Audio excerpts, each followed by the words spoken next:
কথা বলছিলাম আপনাদের, আমার সঙ্গে রুমকিও রয়েছে। রুমকি, আড্ডা দেবো ঠিকই চাটা নিয়ে, কিন্তু আজকে ভোটের কথা বলবো না, আজকে বলবো কিছু যন্ত্রণার কথা। যে মানুষগুলো রাস্তায় বসে আছে তাদের কথা বলবো আমরা, তাই তো? একদমই তাই, কারণ গতকাল আমরা দেখেছিলাম যে দীর্ঘ শুনানি পর্ব চলল, সেখানে কিন্তু আদালত স্পষ্টভাবে স্থগিতাদেশ দিলেও একাধিক প্রশ্ন তুলেছে যে কিভাবে এই অতিরিক্ত পদ এলো বা কিভাবে যোগ্য অযোগ্য বাছাই করা হবে।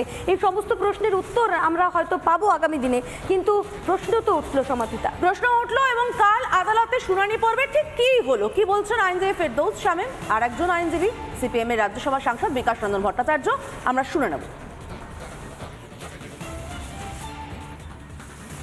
তো কারো চাকরি যাচ্ছে না, তাদের একটা আন্ডারটেকিং দিতে হবে যে টাকা পয়সা সব ফেরত দিতে হবে, মামলা থেকে বলে, এবং সিবিআই তদন্ত চলবে, তার উপরে কোনো স্থগিতাদেশ নেই। এটাই হচ্ছে রাজ্য সরকার এসএসসি সবাই তো দুর্নীতির কথা আদালতে সুপ্রিম কোর্টে সবাই স্বীকার করে নিয়েছে।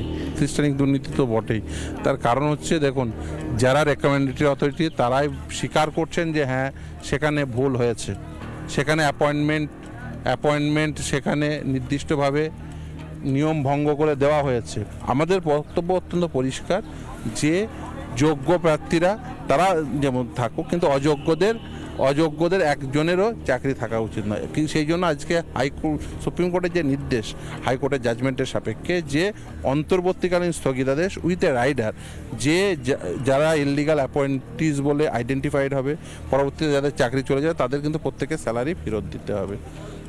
ইন দ্য মিন হোয়াইল যে স্যালারি তারা উইথড্র করবে, এবং সিবিআই যে ইনভেস্টিগেশন, সেই ইনভেস্টিগেশন কন্টিনিউ করবে, কারণ আদালত বুঝতে পারছেন যে এখানে দুর্নীতি হয়েছে।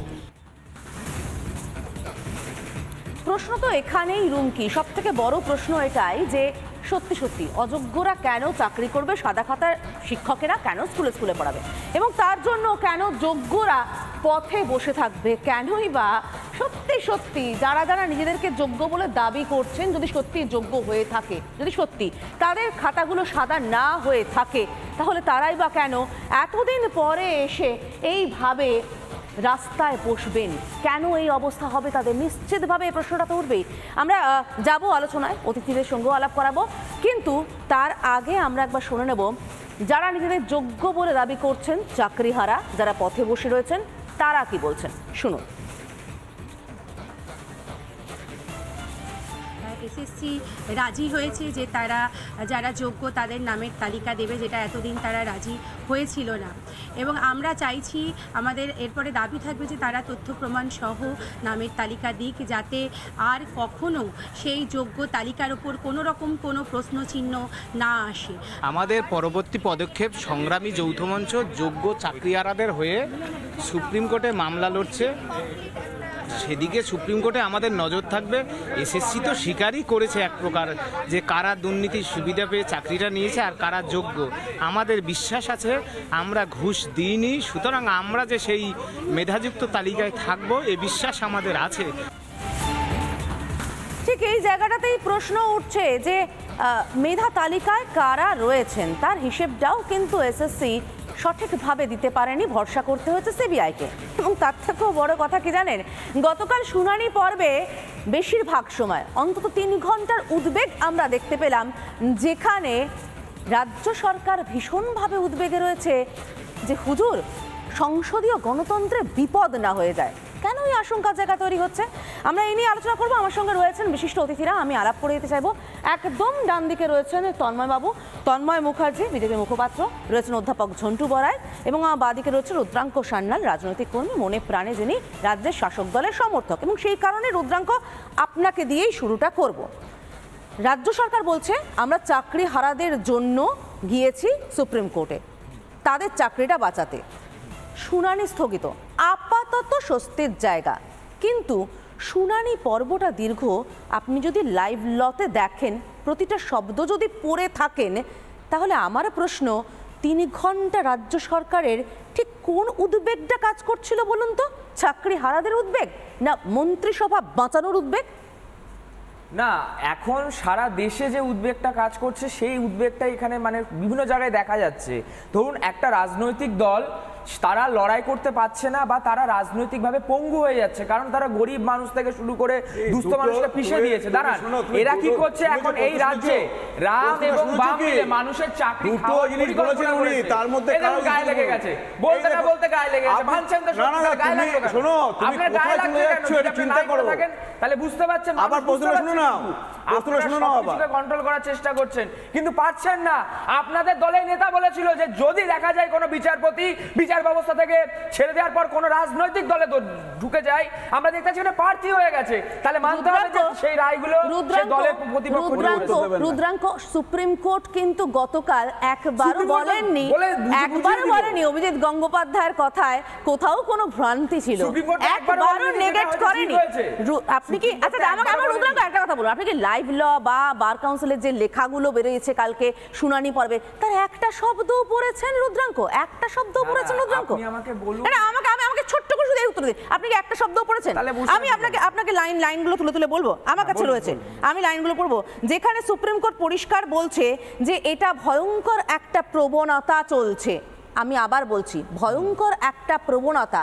সুপ্রিম কোর্টের বিচারপতি বলছেন এভাবে তো সরকারি চাকরির প্রতি মানুষ আস্থা হারিয়ে ফেলবে। আর রাজ্য সরকারের আইনজীবী কি বলছে? বলছে হুজুর আপনি যদি এইরকম যদি এভাবে প্যানেল বাতিল হয়, যদি তদন্ত চলে, আবার আমি রিপিট করছি রাজ্য সরকারের আইনজীবী বলছেন যে এইভাবে যদি সিবিআই তদন্ত চলে, সেটার উপর স্থগিতাদেশ না দেওয়া হয়, সেটা বন্ধ না করা হয়, সংসদীয় গণতন্ত্রের সমস্যা হবে, মন্ত্রিসভা নিয়ে টানাপোড়েন পড়ে যাবে।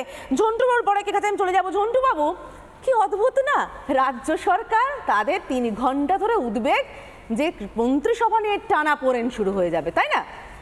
আমি আজকে কবিগুরু রবীন্দ্রনাথ ঠাকুরের জন্মতিথিতে এখানে আলোচনা হতো দার্শনিক নন্দন তত্ত্ব, গুরুদেবের গুরুদেব, পৃথিবীর গুরুদেবের গুরুদেব, বাঙালির সর্বোচ্চ গুরুদেব নিয়ে কত আলোচনার জায়গা ছিল। তা না করে আজকে ওনার এই শুভ দিনটিতে, ওনার জন্মদিনে আমরা চোর ছ্যাচোর দিন নিয়ে আলোচনা করছি। ভাবা যায়? আমি বলি যে দেখুন রাজ্য সরকার কিন্তু 363 7 এবং 8 নম্বর কলামটার স্থগিতাদেশ চেয়ে আপনার আমার প্রত্যেকের ট্যাক্সের টাকায় হাইকোর্ট সুপ্রিম কোর্টে গেছে। আর তাছাড়া কোনো কিছু তাদের মোটিভ ছিল না। গতকাল রাজ্যের প্রেরিত আইনজীবীরা পরিষ্কার জানিয়ে দিয়েছে এই প্রথমবার সুপ্রিম কোর্টে যে আমরা চাকরি দুর্নীতি এটা সেটা কিচ্ছুতে আছিনি, ওগুলো এসএসসি জানে, আমাদের কোনো দায় নেই। দয়া করে আপনি যেটা বললেন সংসদীয় গণতন্ত্রের মান মর্যাদা রক্ষা করার জন্য আমার এন্টায়ার ক্যাবিনেট জেলে চলে যাবে, তাকে আটকান কেন? না, 166 3 নম্বর ধারায় রুলস অফ বিজনেস লেখা আছে। আমাদের সংবিধানের রুলস অফ বিজনেসটাকে ভেঙেছে সুপারনিউমিক পোস্ট তৈরি করার নামে এই সরকার। সংবিধানকে সরাসরি ভায়োলেট করেছে 14 নম্বর এবং 16 নম্বর আর্টিকেল। আপনি খেয়াল করুন এই জায়গাগুলোই কিন্তু একদম কমপ্লিট রেসপন্সিবিলিটি 164 এইচের 2 ধারায় মুখ্যমন্ত্রী এবং তার এন্টায়ার ক্যাবিনেটের। আমার কথা নয় এটা, কালকে সুপ্রিম কোর্ট আরেকবার প্রতিষ্ঠা করেছে। সুপ্রিম কোর্টের পুরো দিনের ভার্সনটা ভালো করে খেয়াল করুন। প্রত্যেকে এখন অ্যাপসের মাধ্যমে সুপ্রিম কোর্ট কি বলেছে উইথিন সেকেন্ড পেয়েছে, যে কি বলেছেন সুপ্রিম কোর্ট, যে এটা কি সিস্টেমেটিক ফ্রড, সিস্টেমেটিক বলেনি, প্রাতিষ্ঠানিক দুর্নীতি, সিস্টেমিক ফ্রড বলেছে। অর্থাৎ শুধু তাই নয়, আমি একটুখানি বিরত করবো, আমি তন্ময়বাবুর কাছে যাবো। সিজেআই বলছেন, বিচারপতি বলছেন, প্রধান বিচারপতি, either you have the data, if you don't have the data থাকুক বা না থাকুক, you were duty bound to maintain the documents in digitized form. Now there it is obvious that there is no data. You are unaware of the fact that your service provider has changed another agency, NISA. খাই না মাথায় মাখে গেল কোথায়, উবে গেল নাকি তন্ময়বাবু?